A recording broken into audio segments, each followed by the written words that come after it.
The rain came in slow that morning, the kind that doesn't fall so much as settle, like it's got nowhere better to be. I'd been at the desk since the coffee was hot. It wasn't anymore. Dale came in with the mail and a look I'd learned to read across 22 cases. The look that says the trouble's already in the building. Your 10 o'clock's early.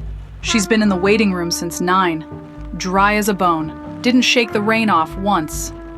Most folks who come up those stairs are in a hurry to tell me their troubles. This one didn't mention any. Everybody's got a trouble, Dale. Some of them just take their time getting to it. Not this one. She asked me about you. Not, are you any good? Not, can you keep a secret?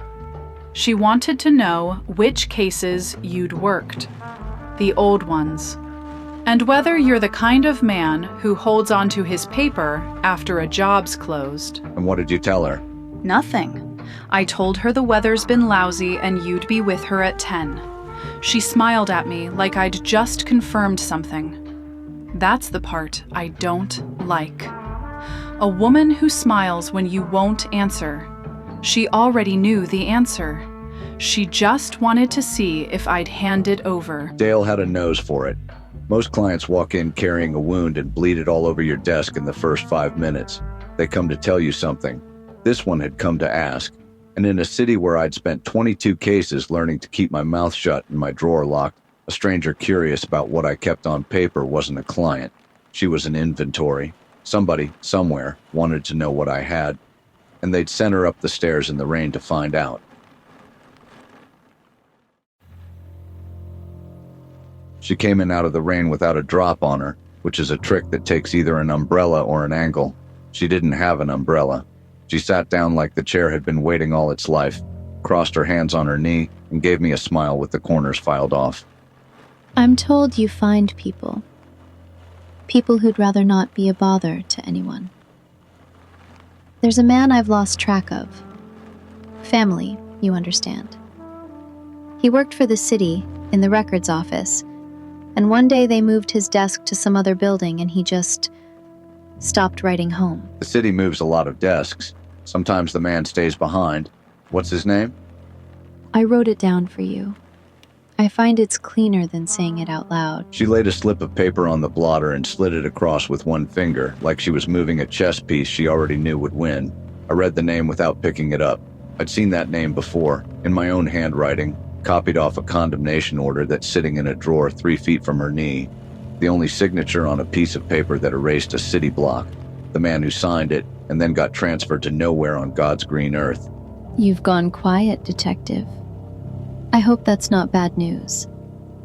I can pay for good news, or for honest news. I've found a girl has to choose. It's a retainer, not a confession. I'll ask around. Family matters, you said. Leave a number where the family can be reached. I took her money and I kept my face shut like a bank on Sunday. Because when a stranger walks in and hands you a name you buried yourself, the job was never finding the man. The man's been found. The man's been finished. The only thing left to dig up is who sent her, and why they think I'm the one who knows where he's planted.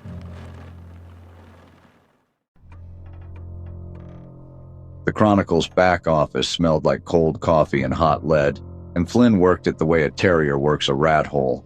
He had a tip burning a hole in him, and a man with a tip is a man who can't sit still. He waved me into a chair before the door finished closing. Don't sit down comfortable. I've only got the one chair and you won't need it long. You hear what they've got the clerks doing on the 4th floor? Overtime, Saturdays, pulling every condemnation file from the last 2 years and checking it against itself. Sounds like a man cleaning his own house. Since when does house cleaning make the front page? It doesn't, that's the beauty of it. It's the dullest story in the building. But here's the wrinkle. They're not reading the files for what's in them, they're reading them for the signatures, cross-checking every name against the payroll, looking for a hand that signed something the office can't account for. One of those files is a waterfront block, your block, the one you worked.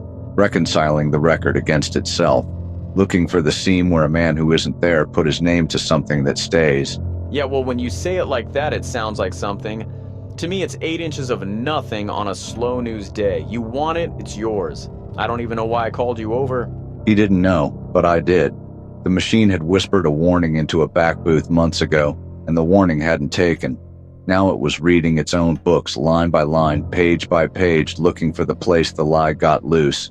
The audit hadn't reached the seam yet, but the woman waiting in my office with her quiet questions was the soft hand of the same arm, and the hard hand was downstairs in a clerk's room on a Saturday, reaching past the file, reaching for the man who'd already found what they were looking for.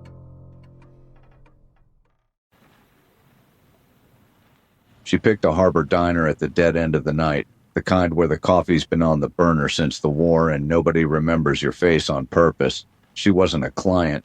She was a question wearing a good coat, and somewhere behind her was the man who'd written it. I came to give her an answer he could carry home. You look like a man who's been somewhere cold. Sit. Tell me what you found out there in all that fog. I found a wall. The clerk you asked about, the one who signed the order. He didn't get transferred anywhere. He ran. Skipped town owing rent and a card debt the way little men do. I chased a transfer slip to a building that forwards nothing, and the trail went cold in the rain. Nothing. All those days, and you bring me nothing. The paper's routine. A condemnation order, stamped, filed, dull as a tax form. The block came down because the block was always coming down. There's no story in it, nothing worth keeping, and nothing worth a second look from anybody. You know, I almost believe you. That's the sad thing about a tired man. He says nothing so beautifully you want it to be true. Some men get curious anyway. They don't always stay so tired. I'm exactly as tired as I look. Curiosity's a young man's habit. I gave it up around the third dead end. Tell your friend the case is dust and the man who worked it went home to a bottle. She let it ride, stirred her coffee, watched me over the rim, and decided, for tonight, that I was worth a soft word and not a hard visit. The drawer back at the office got heavier by one more layer of lie. Because the hardest thing to sell isn't the lie you tell a liar. It's the one you sell with a straight face while she's still deciding whether you're worth the trouble of the truth.